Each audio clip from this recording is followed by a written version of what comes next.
And let's start with you. What's been big in your part of the world, which is pretty much everything besides the Middle East? Take us Pretty much, but we're going to get a lot more specific this week. This week, we're going the full Modi. Narendra Modi making his visit, the first ever visit by an Indian prime minister to Israel, taking a look at how the Indian press and at the end how the Pakistani press covered the visit.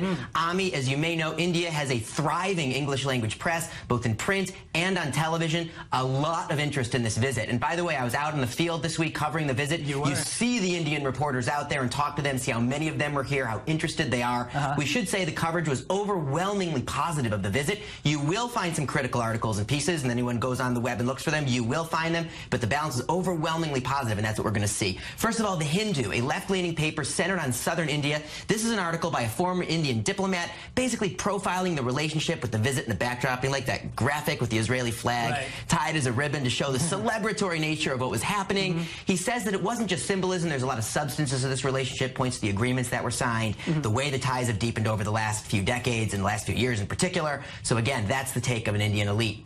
Now we'll move on to the Deccan Herald, also a newspaper from southern India. Ami, the Israeli embassy in India, when they saw this in their press clips, I think they raised a glass of wine. This is exactly the kind of article that Israeli diplomats would like to see. Look at this. Lessons that India can learn from the startup nation Israel. Don't be ashamed of failure. Do things the way the Israelis do them. Let's be the startup nation just like Israel was. Again, overwhelmingly positive the coverage was overall of this visit. That's what Indians were kind of asking themselves, right? They were asking, what does this small little nation of 8 million people actually have to offer us 1.2 billion people? And I guess that's how they're trying to rationalize it, right? Well, that's one of the things. Of course, defense is the big one. India is the biggest buyer of Israeli arms in the world. Israel is India's third biggest supplier. It's big business, as we all know. We're talking billions of dollars. Billions of dollars. And this is one of the world's major armies. And Israel is its third largest supplier. India, for a big industry in this country like arms, is Israel's biggest client. There's also the diamond trade. There's also agriculture and water technology, which is not just about being feel-good stuff. It's not just about being do-gooders.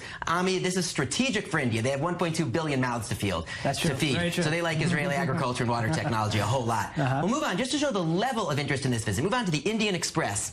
And in the same way that people here in India are curious about how the Indian press is covering the visit, here we have the Indian press curious about how the Israeli press is covering the visit. A press review in the Indian press going through the Jerusalem Post, the Times of Israel, Haaretz, both in English and in Hebrew, seeing how the Israeli press is looking at the visit and the relationship. Just shows the depth of the coverage and the quality of the coverage throughout the Indian media, which I just found absolutely fascinating. Were they saying that what were they saying about how we were covering it here? Well, they were saying that the Israeli press looks and sees a very positive relationship and is really excited about the visit, which is really what it is, what we saw. Maybe not on the street level. I don't know how many men on the street knew Narendra Modi was even in town, but among the media, this was a big news story here. Were they also showing a lot of the bromance pictures? Oh, sure, yeah. The picture on the beach was all over. All over the page, right? Not just on Twitter, it was in the press, too.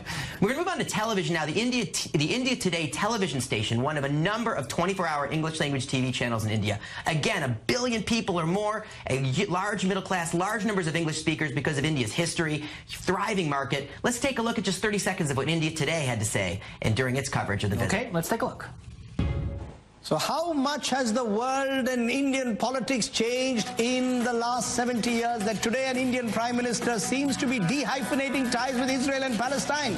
That's the first question I want to raise today on what many are billing as a historic day for India-Israel ties. Are India and Israel really natural allies? Do their interests now completely converge? Is Israel India's ally in its war on terror, its best ally? Okay, wait, you have to explain to me dehyphenating ties. Right. We actually looked this up in the dictionary. The word doesn't exist, but Indian diplomats are doing their very best to create it. The idea is that in the past, at India and many nations today try to balance their relationship between Israel and the Palestinians. So when a leader comes to visit, they visit Israel and they go through Yad Vashem and Mount Herzl and the president's residence and meet with the prime minister, but they also go to Ramallah and meet with President Abbas and go through the Palestinian ceremonies as well. At the symbolic level and even at the level of content and policy, they try to maintain the relations with both and see the relationship with each in the context of the relationship with the other. So the relations with Israel are part of the relations toward the Israeli-Palestinian conflict. The idea here is that Narendra Modi, what he wants to do, what the BJP wants to do, is dehyphenate the relationship. Have relations with Israel that aren't all about the conflict, that are about things like defense cooperation, about agriculture and water cooperation, about trade, about people-to-people ties. They're still interested in the Israeli-Palestinian conflict. They're still interested in relations with the Palestinians and certainly with the Arab world, but to separate the two and have them be on separate tracks, shown in this visit by the fact that Modi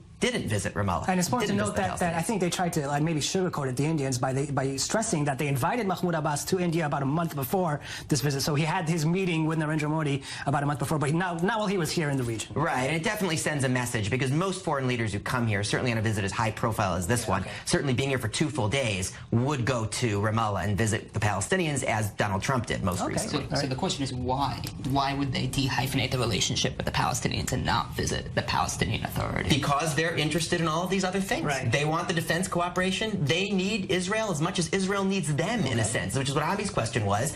And they see this relationship as a high priority.